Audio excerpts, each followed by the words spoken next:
Il est content, Françoiois Fontarosa, Jean-Paul. Il a bien raison. Et Emma aussi, on la comprend. Oui, c'est vrai, parce qu'elle s'est sortie d'un sacré guêpier quand même, hein, face à Cara Vincis. On franchit encore une étape, Jean-Paul, avec Sofiane Mwayembe et Stefano Fanelli. C'est une ceinture ISK de K1 dans la catégorie des 78 kilos entre les deux hommes, synchrone de 3 minutes. Alors attention pour Sofiane, plus grand, plus longiligne que son adversaire, mais on le disait, les Italiens, même si pour l'instant ça se passe plutôt bien pour les Français, attention. Oui, attention, effectivement, on découvre chaque mois de nouveaux talents transalpins et on est rarement déçu. Et regardez les débuts de Stefano Fanelli dans ce championnat du monde. C'est quelque chose, hein, tout de suite. Hein. Ouais, d'autant que du côté de Sofiane, il reste sur une défaite face à Edouard Mircea, c'était au mois d'avril l'année dernière. Et même s'il a battu, Kevin Vellut, puisque c'était un tournoi hein, qu'il avait disputé, et bien avant il y a des défaites face à Oduk, Kelly, Souv, Annonay, Touch.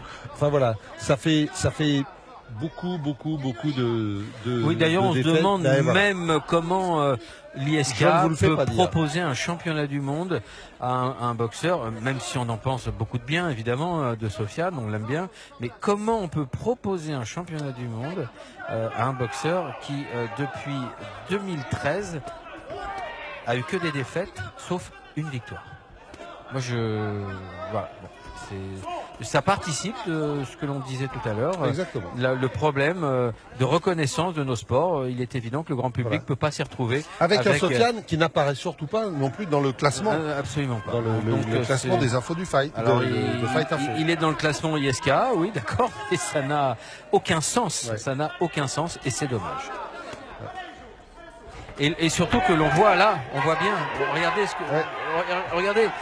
Stefano Fanelli a sa place dans ce championnat du monde, mais Sofiane est coincé depuis le début du combat dans le coin et il ne bouge pas. Il est complètement dominé, asphyxié même par Fanelli qui n'attend que le moment propice pour l'exécuter a priori.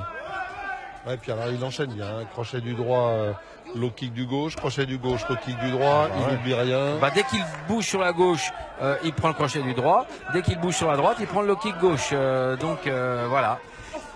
La messe devrait être bientôt dite. Très honnêtement, je ne vois pas comment ça peut s'arranger. Ouais, puis il n'a pas l'attitude d'un Dejmari, hein, Stefano Fanelli. C'est-à-dire qu'on a vu tout à l'heure face à Yashin Statou. Visiblement, il n'a pas de caroune dans les jambes. Hein, Stefano Fanelli. Carte d'appui de Fanelli. Et puisqu'on parlait de classement, on n'oubliera pas que celui qui reste, un petit peu le maître, hein, toutes catégories confondues, c'est pas le plus puissant ni le plus gros, mais c'est Franck Bros.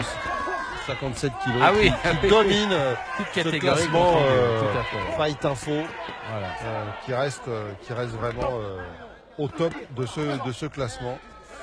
Et puis on retiendra dans les 73 Wilson Varela aussi, qui a fait une grosse saison. Oui, hein, très Wilson. belle saison, tout à fait.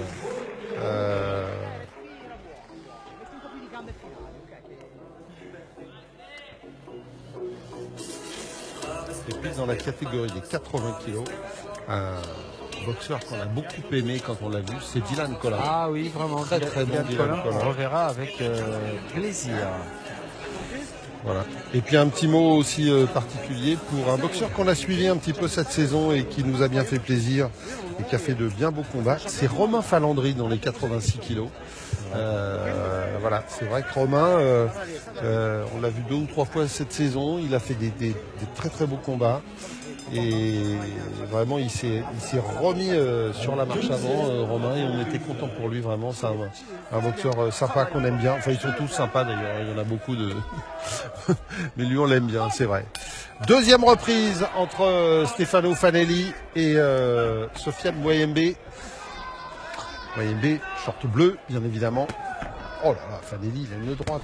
Ah non, mais on sent bien que Sofiane ne peut pas encaisser des coups durs comme ça. Ouais, ça va pas pouvoir durer trop longtemps pour Sofiane.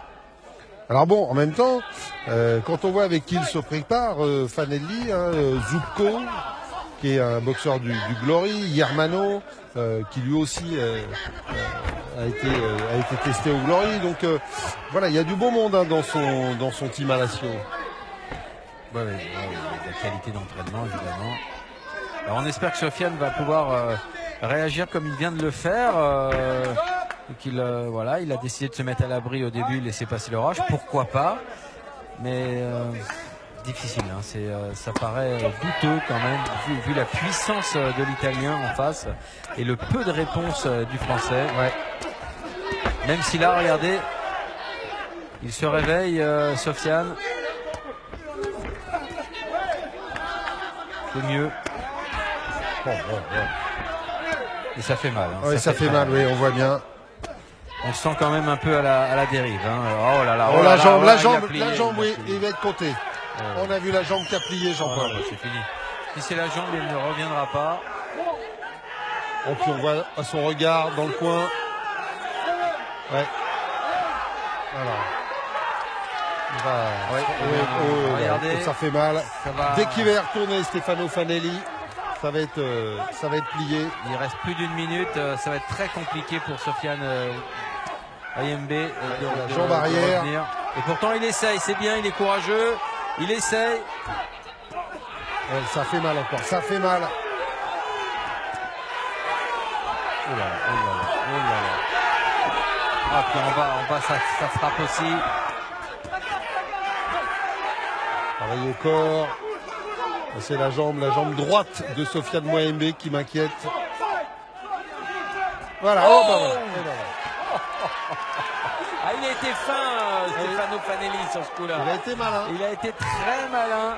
Il a pris un peu d'air pour justement réajuster sa distance. Non, il peut plus, Sofiane Mwembe. Quelle démonstration de Stefano Fanelli, Jean-Paul. Et alors, il a terminé en shootant, comme on dit un peu trivialement, la jambe de son adversaire. Eh bien, il jouait au football et il a débuté la boxe il n'y a que 7 ans, figurez-vous. Donc il a débuté la boxe à 20 ans et jusque-là, il jouait au foot. Voilà, et il a laissé tomber le foot pour la boxe. Et bien maintenant, il faudra que Stefano Fanelli se frotte aux autres ténors de cette catégorie.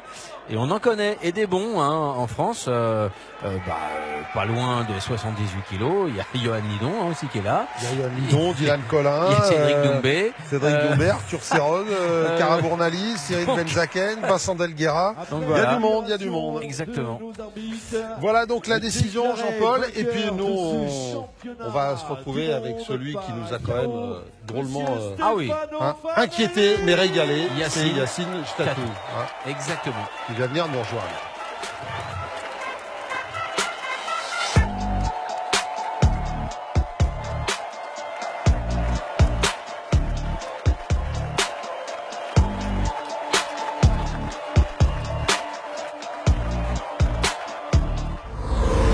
Et puis Jean-Paul, il faudra retenir. Alors, la petite déception de la soirée, c'est Sofiane. Les jambes n'ont pas tenu face à un Italien plutôt brillant quand même, Fanelli. Voilà, Fanelli, on l'avait dit en préambule, méfiance avec les Italiens, cette nouvelle génération qui arrive, qui a été éduquée, très bien éduquée, par des imports thaïlandais notamment. Toute sa corne. Sa corne, voilà. Les frères Petrosian aussi au niveau du K1. Bref, de très très bons professeurs qui ont débarqué sur la péninsule italienne. Et aujourd'hui, on voit le résultat. Voilà, ils sont au top et on ne savait pas exactement d'où venait ce Fanelli. Maintenant, tout le monde va se méfier de lui, ça c'est certain. Et puis Emma Gongora qui a réussi à